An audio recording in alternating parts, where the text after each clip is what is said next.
The city lay under a cold drizzle, streetlights flickering against the misty darkness. Emily Hart shoved her hands deeper into the pockets of her thin jacket, feeling the chill bite through the worn fabric. Every breath she exhaled curled into the damp air like a ghost. It wasn't winter yet, but it felt close, the kind of night where the world seemed smaller, heavier. She checked her phone, 11:43 p.m. Late. Too late to be out alone, but she had no choice. Rent was overdue. Her mother's medication needed refilling. And Henry, her stepfather, had called again today, slurring threats about what would happen if she didn't help him out with a few thousand more. Emily tightened her grip on her satchel, feeling the hard edge of her sketchbook inside. If she ever made it as a designer, maybe she could finally breathe. But if was a heavy word. Her design, Snow Sizz, a delicate necklace shaped like a snowflake wrapped in flames, was her best work yet. A contradiction made of silver and fire. Like her life, frozen but burning, fragile yet stubborn. At the end of the block, the faint neon lights of the club buzzed and sputtered. The bouncer gave her a glance, recognized her, and stepped aside. Inside, it was the same haze of music, smoke, and sweat. A different world. A place where desperate people pretended to have fun. Emily, barked her manager, a stout man with tired eyes. Table 7's asking for drinks. Smile, will you? Emily nodded and slipped through the crowd, balancing a tray high above her head. The men at table 7 were already drunk, loud and aggressive. She didn't like the way they looked at her, like she was another item on the menu. As she set the drinks down, a hand shot out and gripped her wrist. "Where you running to, sweetheart?" one of them slurred. "She's shy." "I like em shy." "Come on, don't be like that. Sit with us." She opened her mouth to protest, and then stopped. A man was standing beside their table. Tall, lean, dressed in a simple black shirt and jacket. He didn't say anything at first, just stared at the drunk man with an intensity that made the laughter at the table dry up. She said no. His voice was quiet, almost bored. But it was the kind of voice that didn't need to shout to be heard. The drunk blinked, confused. "What's it to you?" "She's not interested." "Let her go." The man scowled but loosened his grip. Emily stumbled back, rubbing her wrist. "You all right?" the stranger asked her. Emily nodded, swallowing hard. She wasn't used to being rescued. She wasn't used to anyone noticing her at all. The stranger gave her a look, not pity, not expectation, and then turned and walked away without another word. Later, her shift finally over, Emily slipped out into the street. The rain had stopped, but the air was damp and cold, and she tugged her jacket tighter around herself. At the end of the alley, leaning casually against a lamppost, was the man from earlier.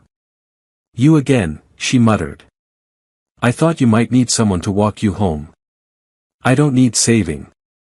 "I didn't say you did." They stared at each other for a moment. His face was difficult to read, not unfriendly, but guarded. His hair was damp from the mist, his jaw shadowed with stubble. His eyes were a pale, clear gray, almost silver under the streetlight. "I live nearby," she said eventually. "I'll walk you." He didn't offer an arm, didn't try to get close. He just fell into step beside her, silent, unassuming. Emily kept glancing sideways at him. He didn't seem dangerous. If anything, he seemed lonely. "Emily," she said finally. He looked at her. "My name." "Ethan." They walked in silence. Emily felt strangely calm, like she'd stepped out of her life for a moment and into someone else's. At her building, she stopped. "This is me." Ethan nodded but made no move to leave. "Thank you," she said, awkward. He shrugged. "It's a rough world." She fumbled with her keys. "You should get going." "It's late." He didn't move. You're freezing, he said. I'm fine. You're shivering. Emily bit her lip. She hated looking weak. But when he took a step forward, something in his expression, not pity, not charity, but something else, made her breath catch. I have a place near here, he said. Just for a little while. You can warm up. Dry your clothes. She should say no. She barely knew him. But the thought of going into her cold, dark apartment, facing another night of worrying about money and sickness and failure, was crushing. Ethan's gaze stayed steady. He wasn't pushing. Just offering. And God, she was so tired. Okay, she whispered. His apartment was small but clean. Sparse furniture. A few books on a low shelf. No pictures. No clutter. Emily stood awkwardly by the door as he tossed his jacket over a chair. I'll get you a towel, he said, disappearing into a side room.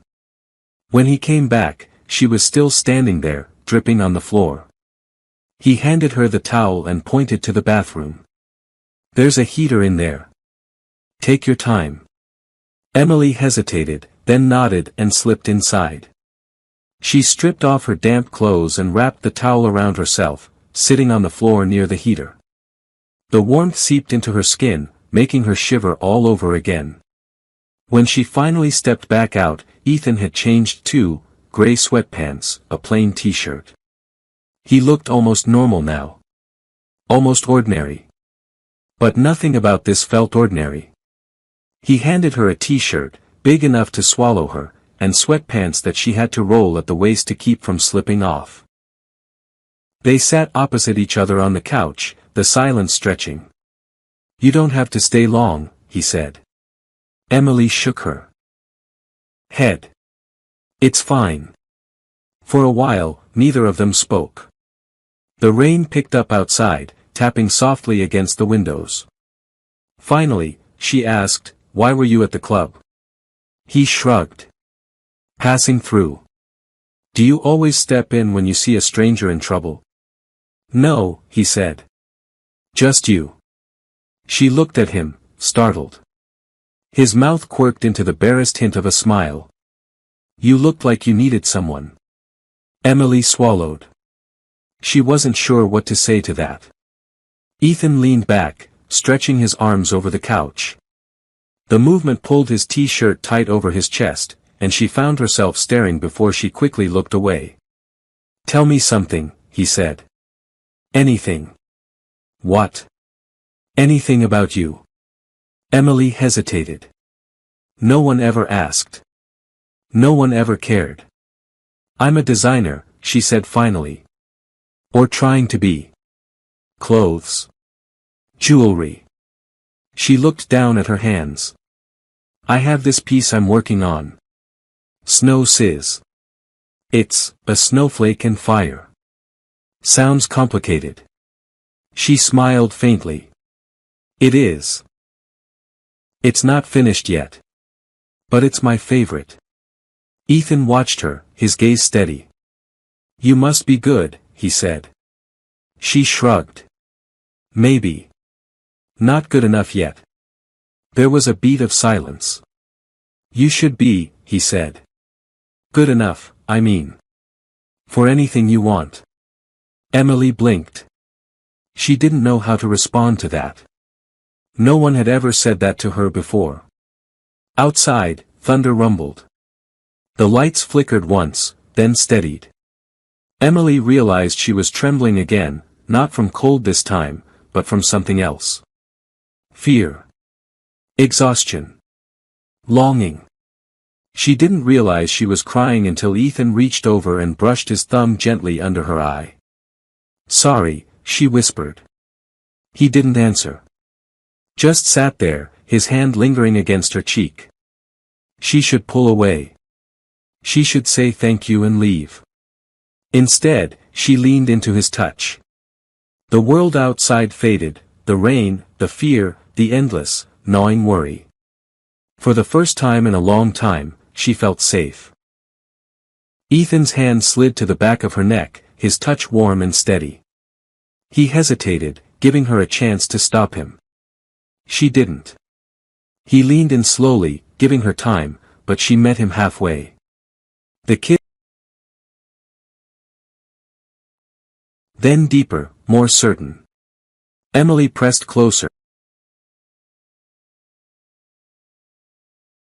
When he pulled back, they were both breathing.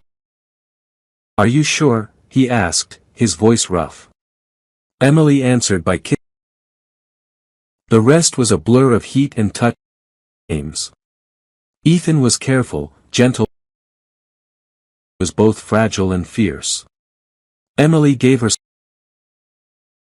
Not planning, just feeling. Later, as with her fingertip. "I don't usually do this," she murmured. "Neither do I," he said, a small smile in his voice. She believed him. As sleep crept over her, she realized she didn't even know his last name. But somehow, that didn't seem to matter. Not tonight. Sunlight filtered gently through the thin curtains, casting a soft glow over the small room. It touched the battered nightstand, the worn floorboards, the faint outlines of a sketchbook lying forgotten on a chair. The rain from the night before had washed the city clean, and the world outside the window looked new, shimmering with morning light. Emily stirred beneath the blanket. Her hair, braided into loose plaits the night before, was messy now, the braids tumbling around her face. She blinked against the brightness, confusion weighing heavy in her foggy mind. This wasn't her apartment. The ceiling wasn't cracked and stained. The air didn't smell of damp plaster and mildew. There was no buzzing refrigerator sound from the kitchen or the distant cough of her mother in the next room. Panic pricked at her as she sat up too quickly, clutching the blanket to her chest. Then she saw him. Ethan. He was sitting at the edge of the bed, facing the window, his back to her. Dressed in a clean t-shirt and sweatpants, he looked relaxed, almost like he belonged there, like they belonged there. Emily's heart twisted painfully. The memories flooded back, slow and heavy, the club, the hand on her wrist, Ethan's voice cutting through the noise, the rain, the cold walk home. His apartment. His quiet company. The way he'd touched her, not like she was something to be taken or pitied, but like she mattered. And the way she had let him. She pulled the blanket tighter around herself. Ethan turned at the sound of her shifting, his expression unreadable. His eyes, pale, silvery, flickered briefly across her face, her shoulders, the mess of her braids. "Morning," he said softly. Emily opened her mouth. Closed it. Words felt heavy, clumsy. She tried, then cleared her throat. "I should go." Ethan nodded, slow and measured. "Okay." He stood and crossed the room, moving with a kind of effortless quiet, like he was used to making himself small. He rummaged in a drawer and pulled out a folded t-shirt and sweatpants, clean, oversized. "You can change first," he said, setting them on the bed beside her. Emily hesitated, then nodded. When he left the room, closing the door behind him, she let out a breath she hadn't realized she was holding. She dressed quickly, the clothes too big but comfortable. Her own dress from the night before lay crumpled on the floor, smelling faintly of cigarette smoke and cheap perfume. She gathered it up and tucked it under her arm. When she stepped out, Ethan was in the tiny kitchen, making tea. The apartment looked even smaller in the daylight, clean but sparsely furnished. A bookshelf crammed with old paperbacks, a battered coffee table with scratches across its surface, a worn couch covered in a faded throw blanket. Emily hovered awkwardly by the door, clutching her things. "I can call you a cab," Ethan said without looking up. "I can walk." He glanced at her, one eyebrow lifted. "It's not safe." Emily almost laughed. As if anything in her life had ever been safe. Still, she said nothing. Ethan poured hot water into 2 mugs and pushed one toward her. You don't have to stay, he said. But at least have something warm before you go. Emily hesitated, then moved forward and wrapped her hands around the mug. The warmth seeped into her fingers, steadying her. They stood there in silence for a moment, the hum of the city outside filling the space between them. Last night, she began. Ethan turned his gaze fully on her. His expression was calm, unreadable, but not cold. You don't owe me anything, he said quietly. Emily swallowed. I didn't mean, she faltered, frustrated with herself. I'm not the kind of girl who does this. I know. I don't want you to think. I don't. The quiet certainty in his voice stunned her into silence. He set his mug down. You were hurting. I was there. That's all. Emily stared down into her tea. Her hands trembled slightly. You were kind, she said, so softly she wasn't sure he heard. When she looked up, Ethan was watching her. Really watching her, not in the way men at the club did, not in the way Henry did when he smelled weakness, but like she was a puzzle he wanted to understand. I'm not always kind, he said after a long moment. But with you, he broke off, shaking his head. Emily didn't ask him to finish. She wasn't sure she could handle it. She set her mug down carefully. I should go, she said again. Ethan stepped aside, giving her space. He didn't try to stop her. As she moved toward the door, she hesitated. Thank you, she said. He nodded once. Be safe. Emily stepped out into the bright morning. The city was waking up, cars honking, vendors shouting, life resuming. The world hadn't changed, but she had. Or maybe she was just more aware of what she wanted to change. Her apartment was still the same. Small, crumbling, suffocating. Her mother was still asleep, the floor dripped steady, the room heavy with stale air. Emily set down her sketchbook on the chipped table and stared at it. Snow Sizz. She flipped it open. The design was almost finished, delicate lines forming the snowflake, the flame curling protectively around it. A contradiction. A promise. It was good. It has to be. She didn't have the luxury of doubt. With trembling fingers, she traced the lines, refining the details, pushing past the exhaustion, the fear, the lingering heat of last night's memories. When she was done, she stared at the completed sketch, a hollow pride swelling in her chest. It's enough. It had to be. The next morning, Emily stood outside Aurora Designs, a gleaming glass tower in the heart of Victoria Island, clutching her thin portfolio to her chest. The receptionist barely looked at her as she pointed Emily toward the elevators. Inside, the air smelled of polished wood and expensive perfume. The office was sleek, modern, intimidating. Emily felt small. Insignificant. But she pushed forward. The interview was a blur. A panel of judges, all sharp suits and sharper eyes, flipping through her sketches with bored efficiency. Where did you study? One of them asked, barely glancing at her. University of Lagos, Emily said, trying to keep her voice steady. A sniff. An experience. I've done freelance work. Some small commissions. The woman in the center, older, with perfectly coiffed hair and a name tag that read Amy Carter, senior designer, closed the portfolio with a snap. We'll let you know. Emily nodded, gathering her things with stiff fingers. She was almost at the door when Amy's voice stopped her. This one, she said, tapping the last sketch. Snow Sizz. Emily turned. Amy's expression was hard to read. Calculating. It's good, she said finally. Emily's chest tightened. Thank you. Days passed. Emily tried not to hope. Hope was dangerous. But then the call came. You've been selected for the internship, the voice on the other end said. Report Monday, 9 a.m. sharp. Don't be late. Emily hung up, her hands shaking. She had done it. She had an opening. She barely slept the night before her first day. She laid out her best, her only, office-appropriate outfit, a simple navy skirt, a white blouse, and flats that were scuffed but polished. She kissed her mother's forehead before leaving. "Wish me luck, Mom," she whispered. Aurora Designs was a different world. Cold.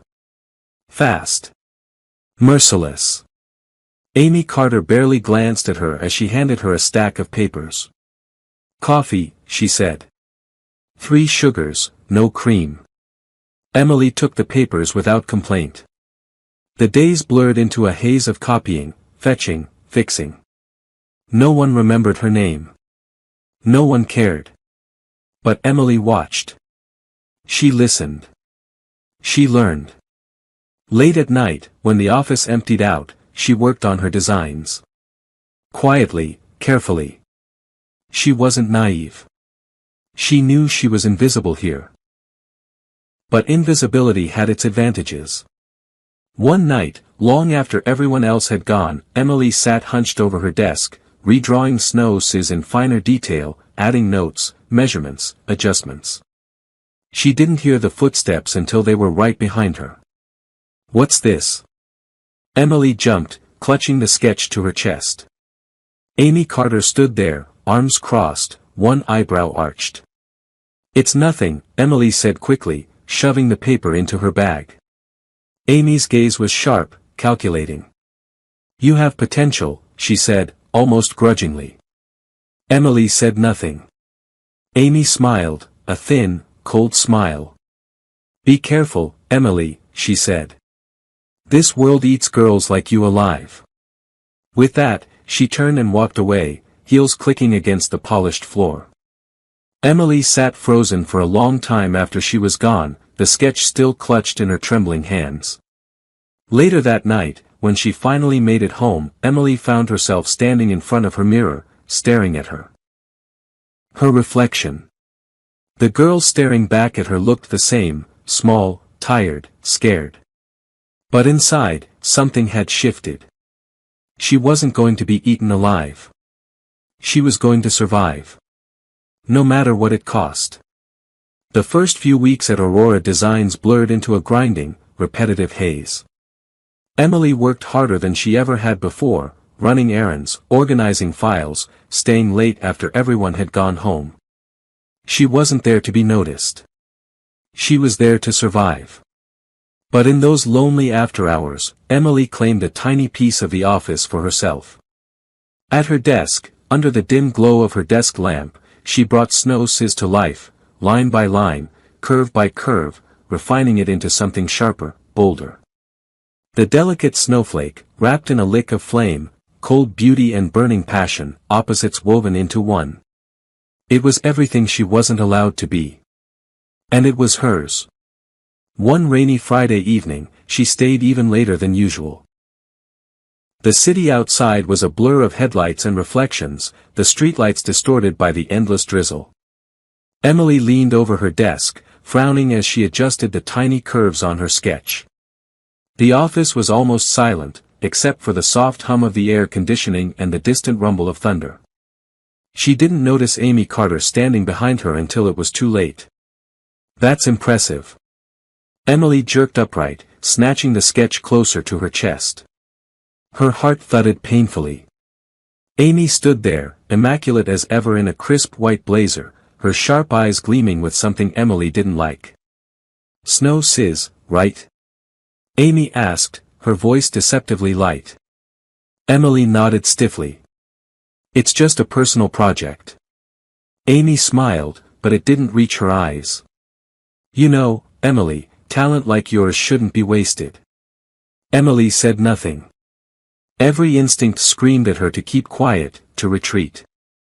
"I could help you," Amy said smoothly, taking a step closer. "Mentor you. Open doors." Emily's fingers tightened on the sketch. "I'm not looking for shortcuts," she said carefully. Amy's smile widened. "Of course not." She turned away, walking slowly toward her own office.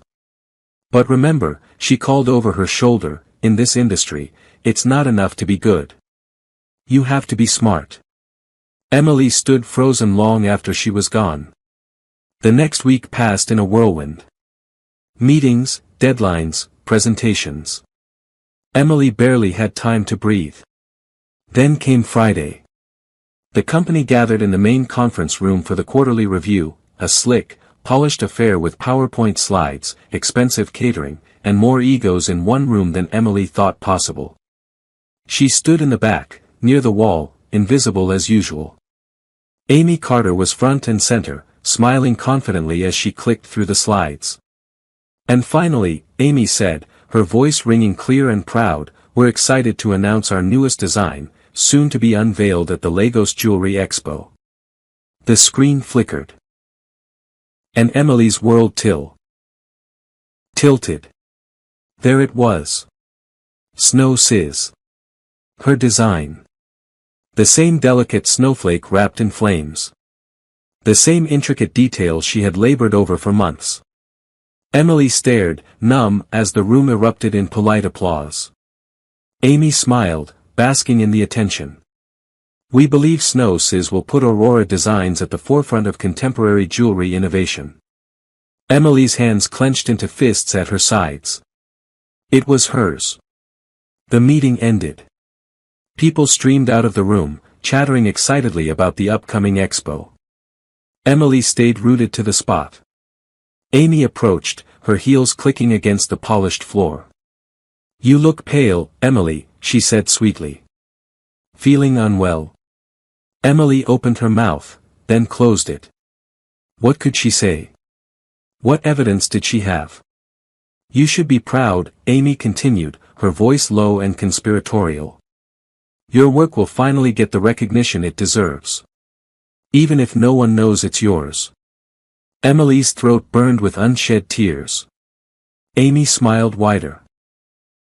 "Welcome to the real world, Emily." She patted Emily's shoulder, a mockery of comfort, then walked away. Emily stood there long after she was gone, her sketchbook clutched tightly against her chest. That night, Emily sat on the floor of her tiny apartment, the sketchbook open in front of her. Her mother's breathing was soft and steady from the next room, a small mercy. Emily stared at the original Snow Sis design, the real one, her heart aching. She wanted to scream. To fight. To do something. But what could she do? Amy was a senior designer, powerful, connected. Emily was an intern. Disposable. She pressed her palms against her eyes, trying to stop the tears. "I have to do something." Saturday morning dawned gray and heavy. Emily sat at the small kitchen table, her tea untouched, staring at her phone. She should call someone. Complain. Report it. But who would believe her? Who cared about a poor girl from the mainland with no connections? Her phone buzzed. A message. Unknown number. Come to Victoria Island Park. Noon. No signature. No explanation. Emily frowned. It's probably a scam. She hesitated. Then she thought about Snow Sis, flashing up on that big conference screen like it belonged to someone else. She grabbed her jacket. Victoria Island Park was mostly deserted, the sky threatening more rain, the breeze cool and damp. Emily stood near the fountain, clutching her bag, scanning the park anxiously. A few families picnicked on the grass. A couple walked their dog. A kid chased a kite that barely lifted in the sluggish wind. Then she saw him. Ethan. He was leaning against a lamppost, hands in his pockets, looking exactly as he had the night they met, casual, calm, watchful. Emily's heart stuttered. She crossed the park slowly, unsure what to say. Ethan straightened as she approached. "You came," he said simply. "You sent the message?" He nodded. Emily frowned. "How did you get my number?" He shrugged. "I have my ways." She crossed her arms, defensive. What do you want? His mouth quirked into a small smile. To help. Emily stared at him, suspicion warring with something deeper, a memory of warmth, safety. I don't need. I know about snow, sis. Emily froze. Ethan's gaze was steady. I know what Amy Carter did. How? She whispered. I have connections. I hear things. Emily shook her head. It doesn't matter. I can't prove it. Maybe you can, Ethan said. He pulled a flash drive from his pocket and held it out. What's that? Security footage from the office. After hours. Amy accessing your workstation. Emily's eyes widened. She snatched the drive from his hand, staring at it like it might disappear. How did you get this? She asked. Ethan's smile didn't reach his eyes. Let's just say I'm not just a doctor. Emily gripped the flash drive tightly. This changes everything, she whispered. Ethan nodded. It's not enough to know the truth. You have to show it. Emily looked up at him. Really looked at him. Why are you helping me? She asked. Ethan's expression softened. Because you deserve better, he said simply. And because. He hesitated. Because I believe in you. Emily's throat tightened. No one had ever said that to her before. Not her teachers. Not her so-called friends. Not even her mother, who had been too busy surviving to dream. Ethan stepped closer, his presence warm and steady. Fight for it, Emily. She nodded slowly. I will. Monday morning, Emily walked into Aurora Designs with her head high and her heart hammering. The flash drive burned a hole in her pocket. She moved through the office like a ghost, invisible, unnoticed. At Amy Carter's office, she knocked once. Come in, Amy called, her voice smooth and professional. Emily stepped inside. Amy looked up, frowning slightly. Emily. What is it? Emily set the flash drive on the desk. Amy's frown deepened. What's this? Proof, Emily said, her voice steady. Of what you did. Amy's eyes flickered, the first crack in her perfect facade. I don't know what you're talking about, she said. You will, Emily said. She turned and walked out without another word, her hands shaking but her spine straight. Later that day, Emily sat on a bench outside the building, her heart still racing. The sky was gray again, heavy with the promise of rain. Ethan appeared beside her, silent and steady. Well? He asked. Emily smiled, small but fierce. They're launching an investigation. Ethan smiled back. You did good. Emily looked at him, really looked at him. Thank you, she said. For everything. Ethan shrugged. You did it. Not me. They sat in silence for a while, watching the city move around them. Finally, Emily spoke. Do you want to get a coffee? Ethan glanced at her, amused. I thought you'd never ask. The Lagos skyline blurred in the distance, heat waves rising from the pavement even as gray clouds gathered above. Inside Aurora Designs, the air was cold and tense. Emily sat at her desk, pretending to work, but her eyes flicked nervously toward the closed glass doors of the executive office. It had been 3 days since she handed over the flash drive. 3 days of silence. 3 days of waiting. The entire office buzzed with speculation. Everyone knew something was happening, the hushed meetings, the curt orders, the looks exchanged behind closed doors. Emily wasn't stupid. She knew Amy would retaliate. The only question was when. It came faster than she expected. Emily Hart, please report to Human Resources, crackled the voice over the intercom. The entire floor stilled. Heads turned. Whispers started. Emily stood slowly, forcing her legs not to shake. She walked through the glass doors, past the stairs, and into the sterile, cold hallway. HR was a small office, tucked away at the end of the corridor. A young man with a blank expression gestured for her to sit. "We're terminating your internship," he said, sliding a paper across the desk. Emily stared at it. "Why?" Her voice came out sharper than she intended. "Poor performance. Breach of confidentiality. Unauthorized use of company materials. Lies. All lies." She swallowed the lump in her throat. Fighting would be useless here. She could see it in the man's dead eyes. The decision had already been made. Amy had won. For now. Emily signed the paper with a steady hand. When she left the building, she didn't cry. Not once. Instead, she stood on the sidewalk, staring up at the glittering glass tower, her heart burning. She would find another way. She had to. Ethan found her later that evening, sitting by the waterfront, watching the ferries drift across the lagoon. He didn't say anything at first.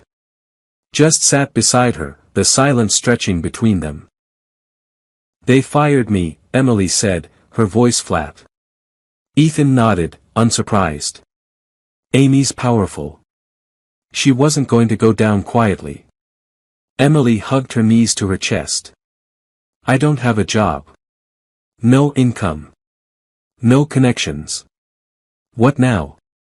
Ethan glanced at her, studying her profile, the stubborn set of her jaw, the fire still burning in her eyes. "I might have an idea," he said carefully. Emily looked at him. "There's a competition," he continued. "International Jewelry Design Expo. Open submissions. Anonymous judging. Big prize money. Big exposure."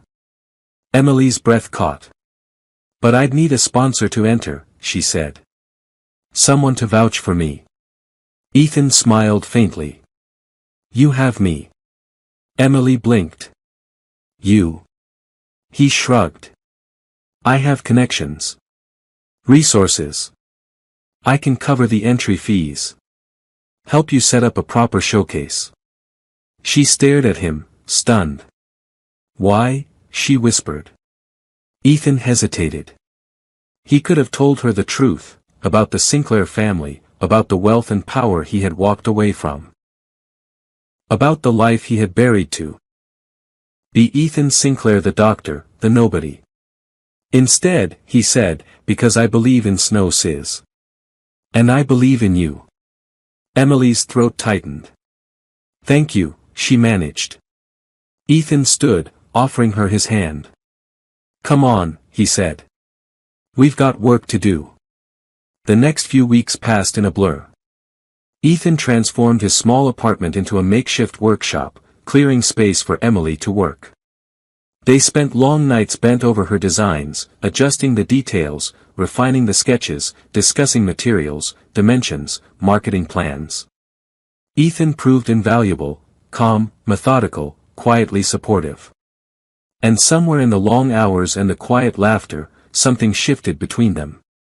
The tension wasn't just professional anymore. It was personal. It was dangerous. Emily felt it every time their hands brushed over a sketch. Every time she caught him looking at her when he thought she wasn't paying attention. But she pushed it down. Buried it.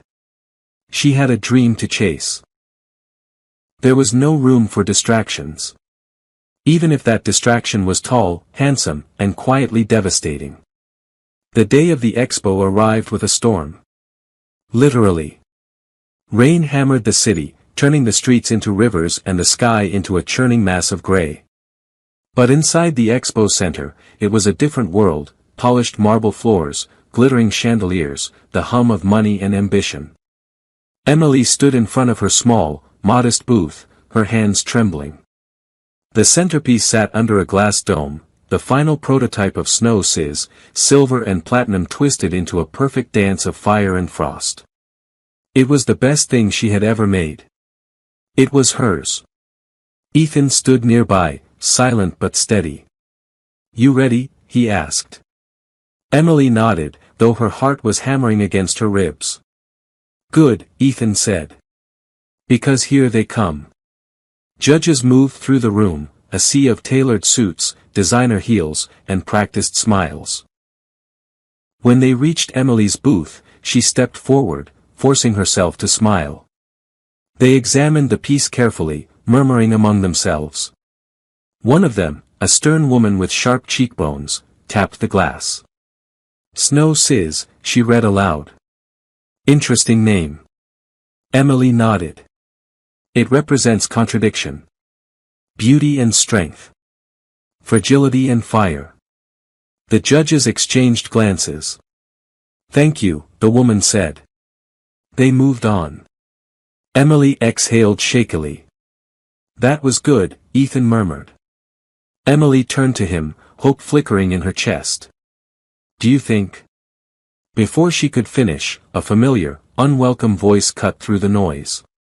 Well, well. If it isn't Little Miss Thief. Emily froze. Amy Carter stood there, dressed in a sleek black gown, a cruel smile playing on her lips. What are you doing here? Emily asked, her voice low.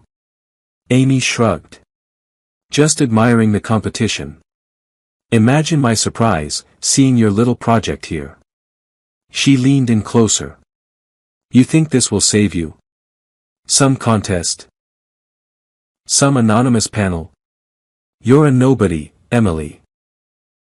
You always will be. Emily's fists clenched at her sides. Ethan stepped between them, his voice cool and measured. I suggest you leave. Amy's eyes narrowed. And who are you? Her bodyguard.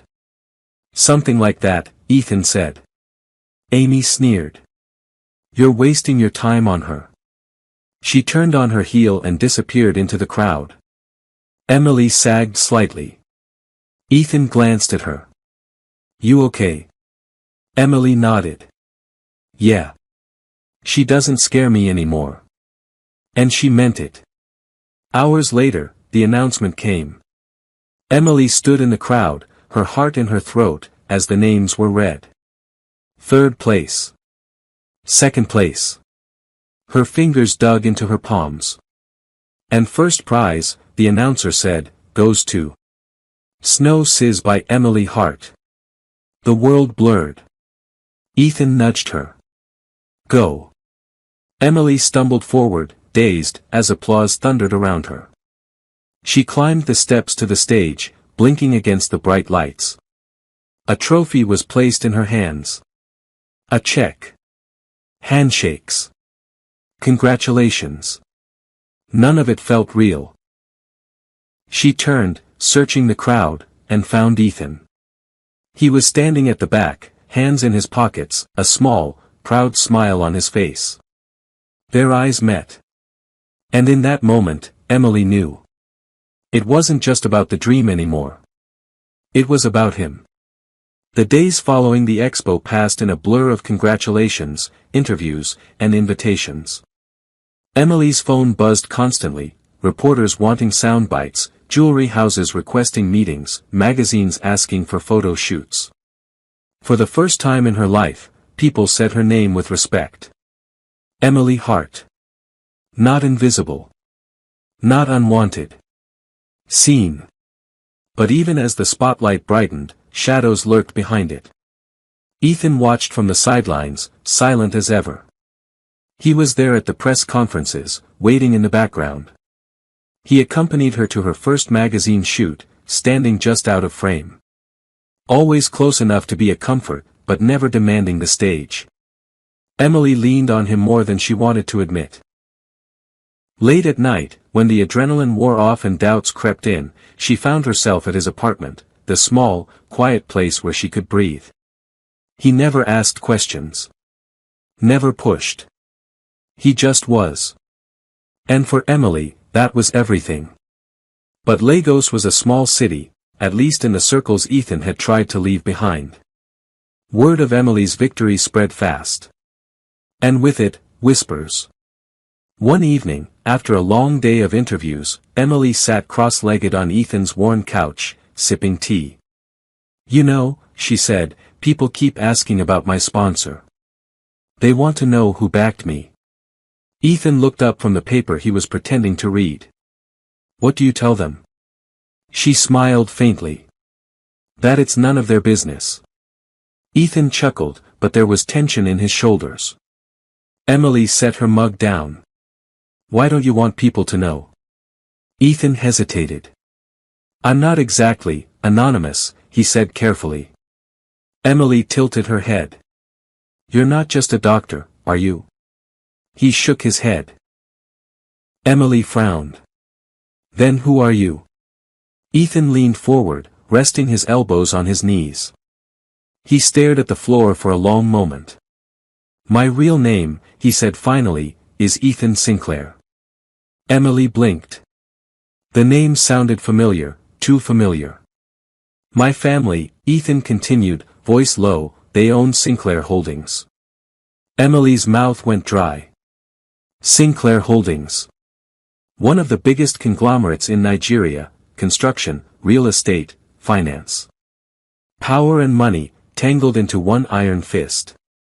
"I left years ago," Ethan said. "Walked away. I didn't want that life.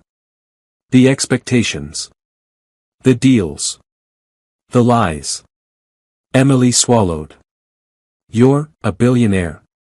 He laughed, but there was no humor in it. "I was supposed to be. I wanted something else." She stared at him, her mind reeling. "Why didn't you tell me?" she whispered. Ethan looked up, his gray eyes weary. "Would you have let me help you if you knew?" Emily said nothing. She didn't know the answer. The truth changed things, subtly, but surely. Emily found herself watching Ethan differently. Every gesture, every word, all shaded now by what she knew. He wasn't just a kind stranger. He was one of them. The wealthy. The untouchable. The ones who moved the world like chess pieces. The next day, she attended a luncheon hosted by Lego Style, a glossy fashion magazine celebrating her victory. The venue was opulent, crystal chandeliers, marble floors, waiters gliding between tables draped in silk. Emily wore a simple, elegant dress, deep green, with gold accents. A gift from a designer who suddenly wanted to dress her. She should have felt proud. She should have felt like she belonged. Instead, she felt like an imposter. As she mingled, smiling politely, she caught snippets of conversations. "Who sponsored her again?" "Sinclair Money, I heard."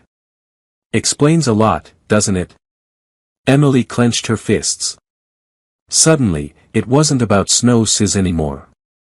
It wasn't about her work. It was about him. Her success, tainted by the assumption that she hadn't earned it. Later that night, she stormed into Ethan's apartment without knocking. He looked up from the kitchen, startled. "They think I'm just another rich man's pet project," she said, voice shaking. Ethan set down the cup he was holding. "They think I didn't earn it," Emily continued, her throat tight. "That you bought it for me." Ethan said nothing. "Did you?" she demanded. "Did you pull strings? Bribe judges? Make calls?"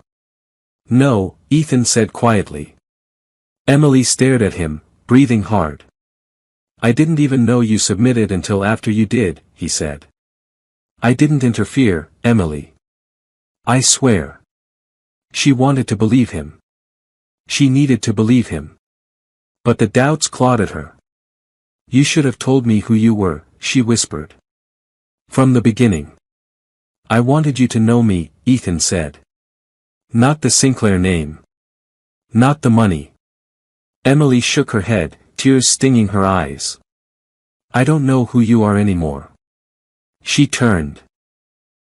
And walked out before he could answer. For days, they didn't speak.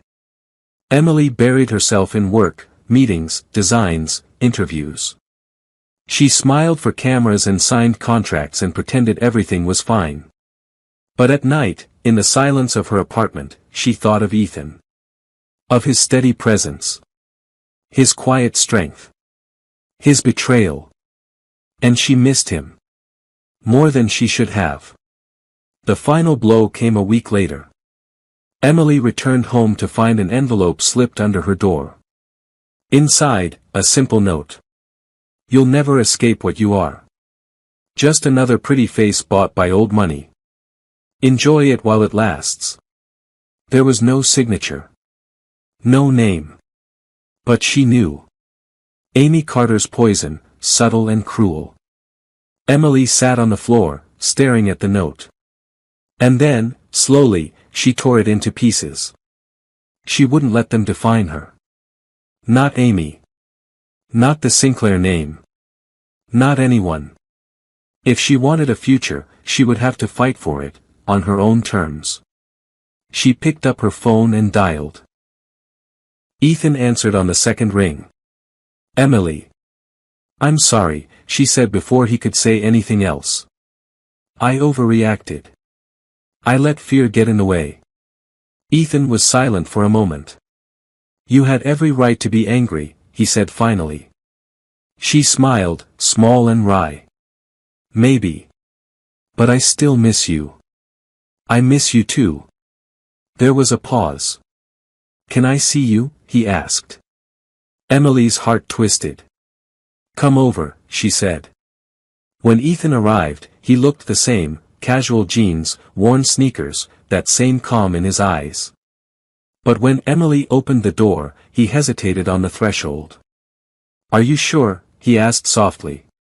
Instead of answering, Emily reached for his hand and pulled him inside. No words. No explanations. Just them. He wrapped his arms around her, and she pressed her face into his chest, breathing in the familiar scent of soap and rain and home. For the first time in days, she felt whole. Weeks passed, but the world didn't slow down. Emily's life was no longer her own. Calendars filled with meetings, interviews, fittings, brand deals. She had become a symbol overnight, the girl from nowhere who had conquered the jewelry world with snow sizz. But with fame came pressure. Expectations. And decisions. Her phone buzzed constantly, her agent, her new sponsors, organizers of the Paris Fashion Week asking if she would showcase a limited edition Snow Sizz collection there. It was everything she had dreamed of. Recognition. Success. Yet, every time she closed her eyes, it wasn't flashing lights or glittering galas she saw. It was Ethan. His quiet steadiness. The way he looked at her, not with pride for what she had accomplished, but love for who she was. She hadn't seen him in days. Not since that night in her apartment, when they had held each other without speaking, letting silence say what words couldn't. Since then, life had carried her away on its glittering tide. One evening, as she returned home exhausted, her mother sat waiting at the kitchen table, her hands wrapped around a steaming cup of tea. Mom, Emily said, surprised. You should be resting. Her mother smiled gently. I wanted to see you. Emily sat down opposite her, sudden guilt prickling at her skin.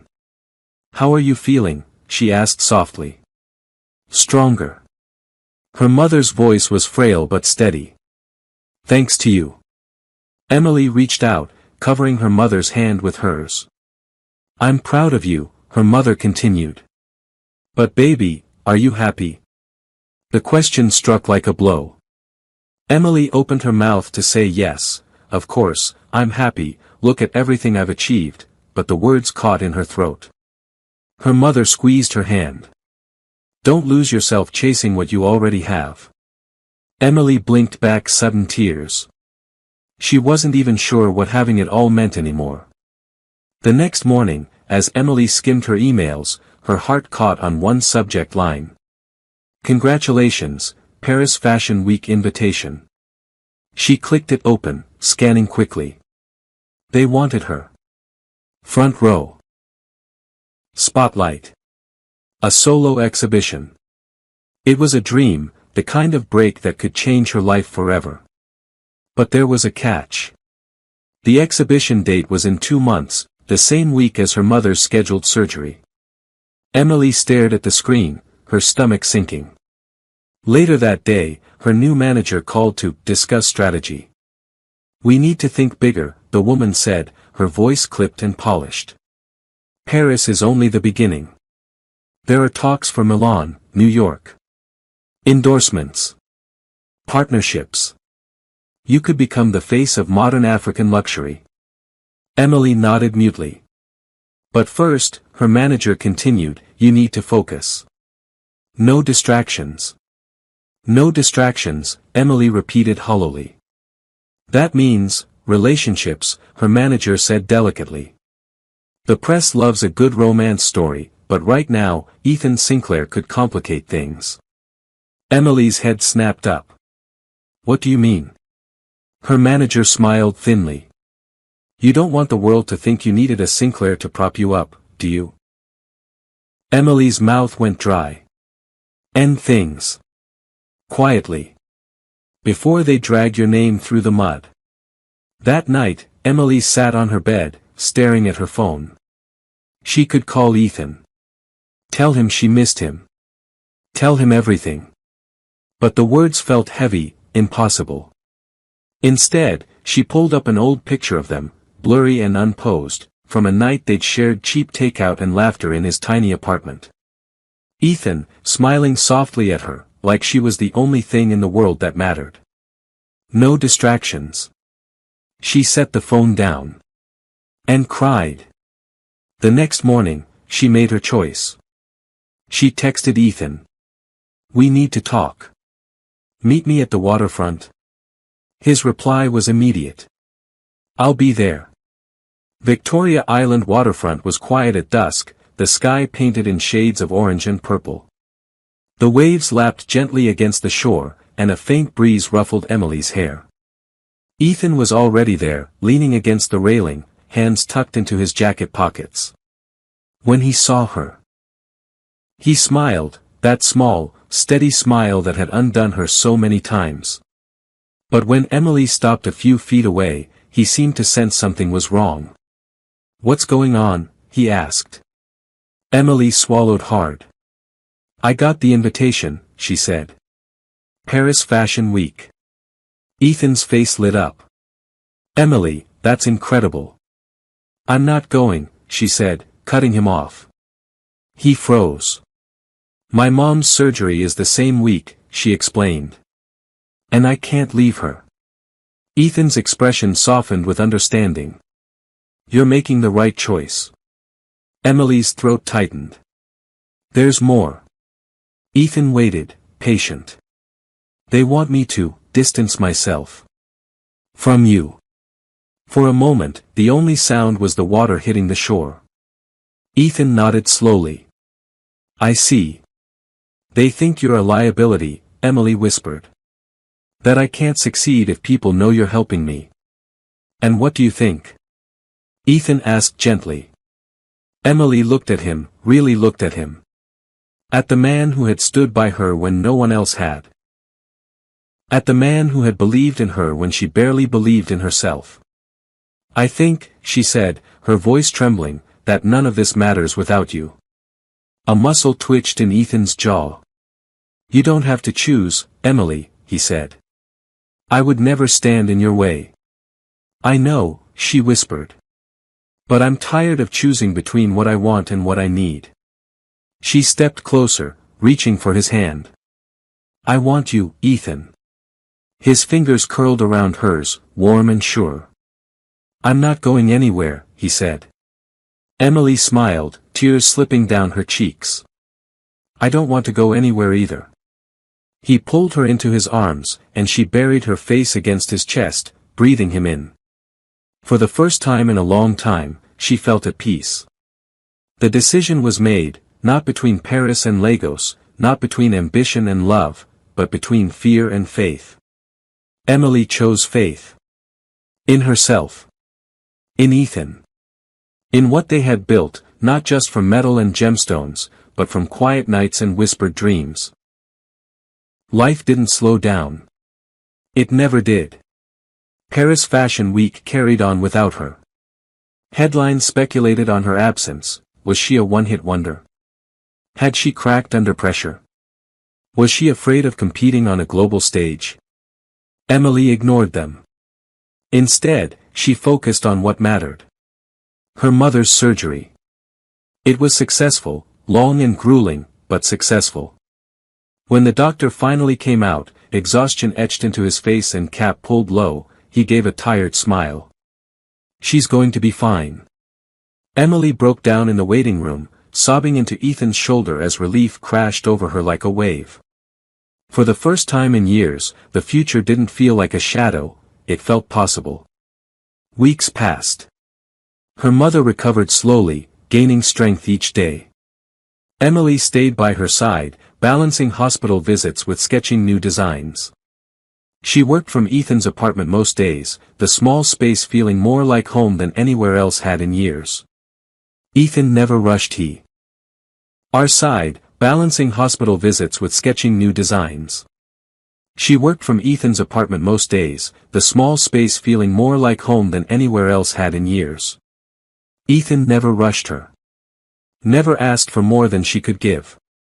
He simply was, steady, patient, present. And Emily realized that maybe love wasn't supposed to be a whirlwind or a firestorm. Maybe real love was quiet, the steady thrum of a heart beating in sync with another. One evening, as the sun dipped low over the city and the sky turned the color of ripe mangoes, Ethan took her to the beach. Not the crowded tourist spots, but a quiet stretch of sand he had discovered years ago. They walked barefoot, the waves lapping at their ankles, the warm wind tugging at Emily's hair.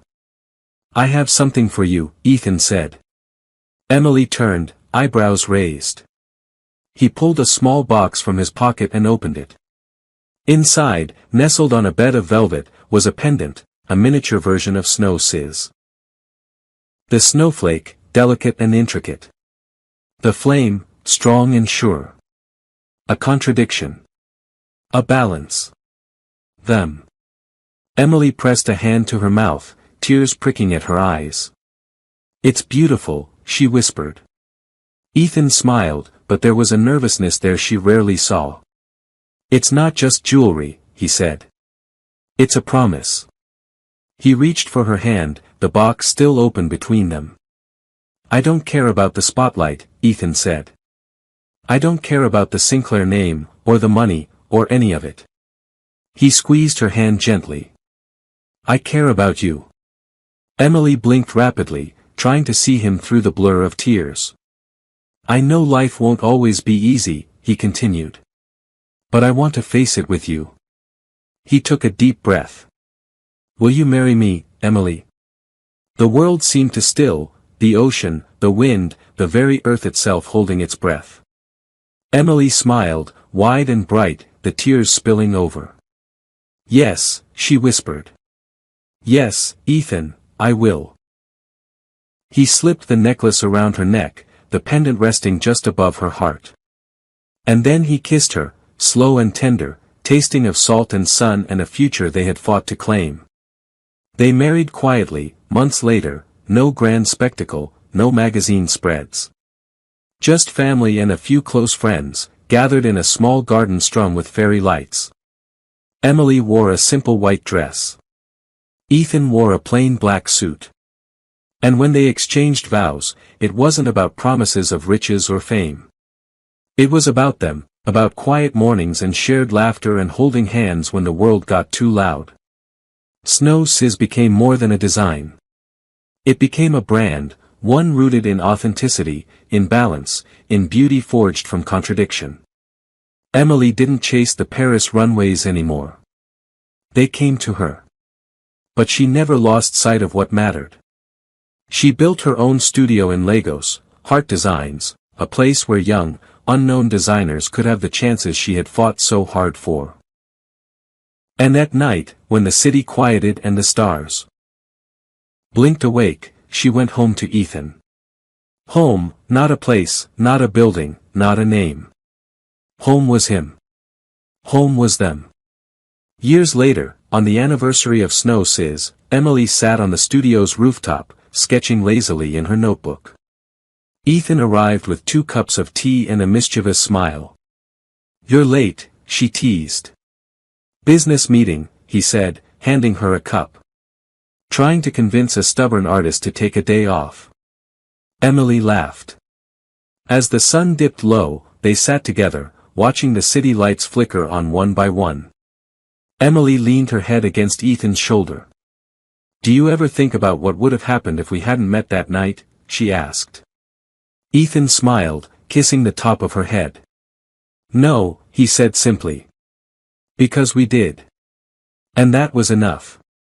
Thanks for watching till the next story.